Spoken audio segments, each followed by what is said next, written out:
जय श्रीमन नारायण। अगली टिप्पणी जौन हम कहब उ रामानुजदास श्रीमान गट्टू वेणुगोपाल स्वामी द्वारा बताई गया है। अध्याय 16 दैवासुर संपत विभाग योग श्लोक 20। आसुरीं योनिमापन्नाः मूढा जन्मनि जन्मनि माम् अप्राप्य एव कौन्तेय ततो यान्ति अधमां गतिम्। ओम। गीताचार्य श्री कृष्ण परमात्मा अर्जुन सहित हम सभी का दैवासुर संपद विभाग योग के शिक्षा देता है। परमात्मा कहता है, अर्जुन, जे लोग हमसे द्वेष करत हैं, हम उन सब का आसुरी गर्भ में ही फेंक दी थी। वे लोग के गर्भ में पड़ के नरक के यातना के सामना करे पड़त है और बार बार जन्म और मृत्यु में फंसे रहत हैं। वे लोग हमका प्राप्त नहीं कह सकते और धीरे धीरे सबसे नीच अवस्था में ही गिरत हैं और भविष्य में जन्म ली हैं जानवर, सांप, चिड़िया, पेड़ और पौधों के रूप में ही जन्म पावत हैं। ये कह के श्री कृष्ण परमात्मा सीधा सीधा ही बतावता है कि जे लोगों के मन में उनसे द्वेष है उनका कैसे कड़ी सजा देते हैं और उनके परिणाम कैसा होते हैं। ऐसे में हमका श्री कृष्ण परमात्मा से द्वेष नहीं करे के चाहिए, हमका क्रूरता नहीं करे के चाहिए और आसुरी गुण जो परमात्मा का पसंद नहीं है उनसे खुद का दूर रखे का प्रयास करे के चाहिए। हमेशा ये प्रयास करे कि वे दिव्य गुणों का विकास करी जो श्री कृष्ण परमात्मा का प्रसन्न करत हैं।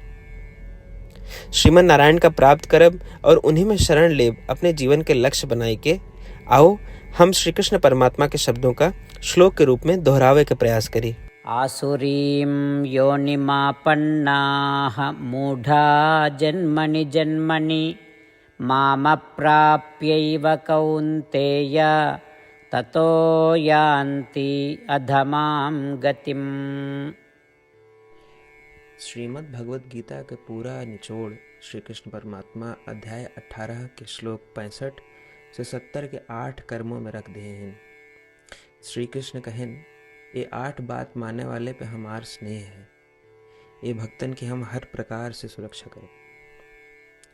श्री कृष्ण परमात्मा द्वारा कही पूरी श्रीमद् भगवत सुने के बाद अर्जुन कहें, करिष्ये वचनम तव, माने कृष्ण हम तोहरे कहे अनुसार ही करब।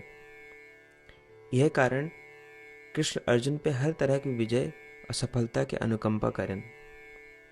चला हमो परमात्मा के वचन दी कि हम भी ये 8 कर्म करब। ये वचन से बढ़ के कोनो पूजा, तप या यज्ञ नहीं बा। हम ये 8 वचन कहब, आप सब जने एक अपने मने और बुद्धि में विचार करें। इस प्रकार श्री कृष्ण के निज वचन देत समय परमानंद से प्रकाशित श्री कृष्ण के मुखमंडल के अनुभूति भी करें। जय श्रीमन नारायण। हमारे 8 वचन ई हैं। हमार प्रथम वचन, हे श्रीमन नारायण, आपके निर्देशानुसार हम आपके ध्यान और चिंतन करब।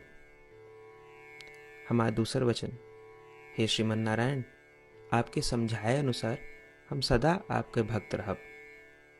हमारा तीसर वचन, हम अपन सारा कर्म आपके संतोष और सेवा के लिए ही करब। हमारा चौथा वचन, जैसा आप कहें, हमका पूरा विश्वास है कि हम आपके हैं और हम सदा आपका करबद्ध नमस्कार व पूजन करब। हमारा पांचवा वचन, हे श्रीमन नारायण, अध्याय 18 श्लोक 66 में आपके कथन मामेकम शरणम व्रज अनुसार केवल आपकी शरणागत की बात कही बा। श्रीमन नारायण, हम केवल आप एक शरण में आए हैं। हमारा छठा वचन, हे श्रीमन नारायण, अध्याय 18 श्लोक 66 में आपे कहे माँ शुचः, मैं आपके शोक न करे के उपदेशानुसार हम शोक न करब। हमार 7वां वचन। हे श्रीमन नारायण, आपने हमरे खातिर श्रीमद् भगवत गीता दे के हम पे बड़ी कृपा की है। हम नियम से एक श्लोक रोज सुनब या पढ़ब। हमारा 8वां वचन। हे श्रीमन नारायण, आपने सारे लोग के लिए गीता दी है। जे भक्तन गीता के बारे में नहीं जानतन, हम उन तक आपके अलौकिक बतिया पहुंचावे के प्रयत्न करब। अबही हम परमात्मा से अपन 8 वचन बताए। श्रीमन नारायण कया वचन देव कि हर दिन जैसा वो कहे हैं हम वैसन करब, यह एक महान पूजा है। आवा हम अपने अडिग विश्वास के साथ उनका अपन वचन दी कि हे श्रीमन नारायण, आप जैसा कही हैं हम वैसन करब, जैसा आप चाहिए वैसा ही व्यवहार करब, और हम केवल आपे के लिए काम करब। श्रीमन नारायण करिष्ये वचनम तब, माने श्रीमन नारायण हम आपके निर्देशानुसार कार्य करब। सर्वम श्री कृष्णार्पणमस्तु। जय श्रीमन नारायण।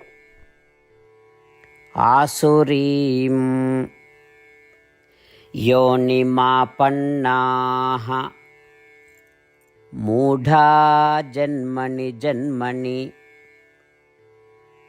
माम् अप्राप्य एव कौन्तेय ततो यान्ति अधमां गतिम्। ॐ आसुरीं योनिमापन्नाः मूढा जन्मनि जन्मनि मामप्राप्यैव कौन्तेय ततो यान्ति अधमां गतिम्।